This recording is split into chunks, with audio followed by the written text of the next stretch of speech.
need to think about it. Okay. My question is kind of a direct follow-up to what you just said, David.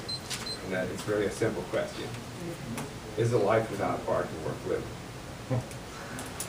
Well, sure. I mean, we have human beings who can't speak, mutes, or there's plenty of joys. The pleasures of life are not solely reliant upon communication.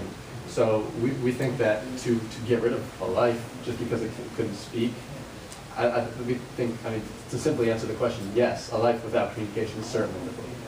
And I think also, you know, another point is that, again, it's not necessarily silencing the dog entirely. You know, the dog still can communicate, like it states, you know, obviously just in a significantly diminished capacity. And so that, you know, and that's pretty much all there is to it. He's still able to communicate, it's just not as loud. So it's still worth living. You know, he's still able to communicate with other dog friends out there in the world.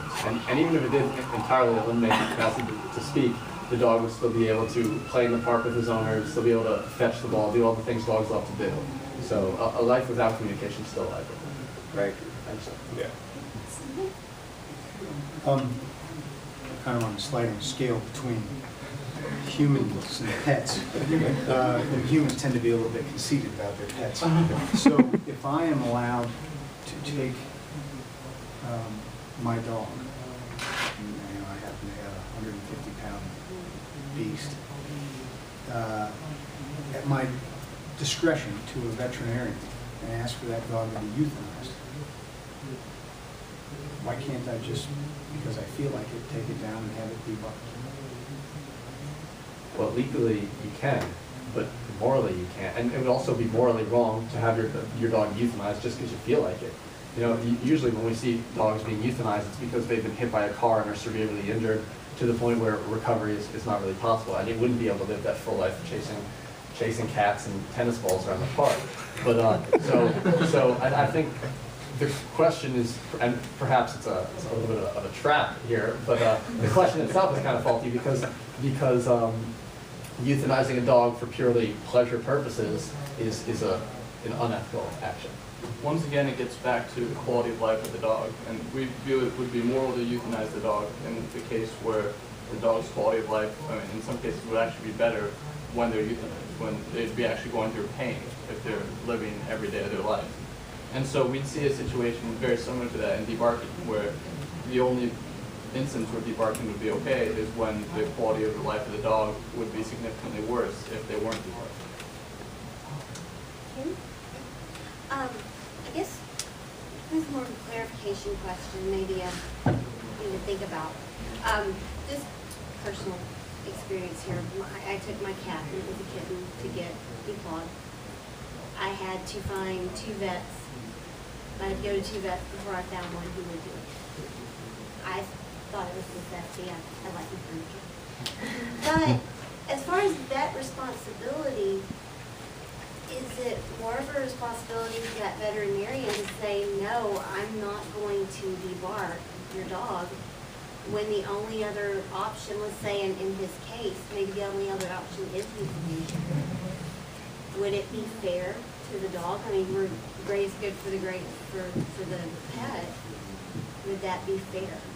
So I just want to make sure I'm understanding the question. You're asking, is it okay for a vet to debark a dog if the only other option is euthanizing it? Right. I mean, if they're saying, you know, we won't debark your dog, well, the other option is euthanasia.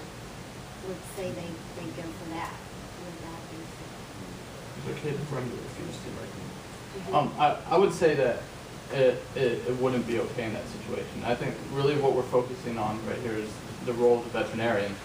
And I think primarily, especially because we're talking about a pet, which the owner has ultimate control of, the role of the veterinarian isn't so much making the decision for the owner, but rather making sure the owner is able to make an informed decision, that the owner knows, hey, there's other options, or there's cheap alternatives to training, so your dog doesn't have to be debarked.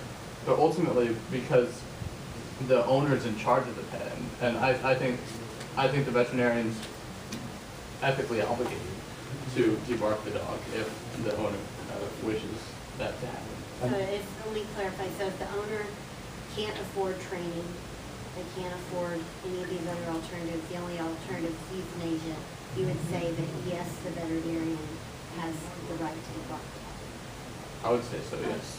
Any follow-up questions? Okay. Well, I did have, where do you fall if a pet can be sent to another place to live? But it's your dog, and you've had it for 5 years, and it's the best dog you've ever had. But you've got somebody on a farm down the street that has no problem with the dog and there's no noise issue. Do you send the dog or do you have it debarked?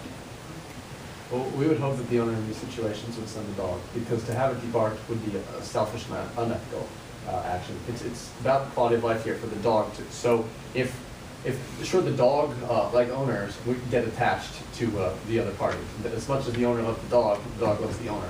So granted, there would be a significant amount of emotional distress from being removed from the owner permanently, but we believe that dogs, they build connections very easily. They'll love everybody who will pet them and feed them. So the fact that the dog would have to go with its owner, it would get over it pretty quickly, whereas the debarking is more of a permanent harm, permanent stress.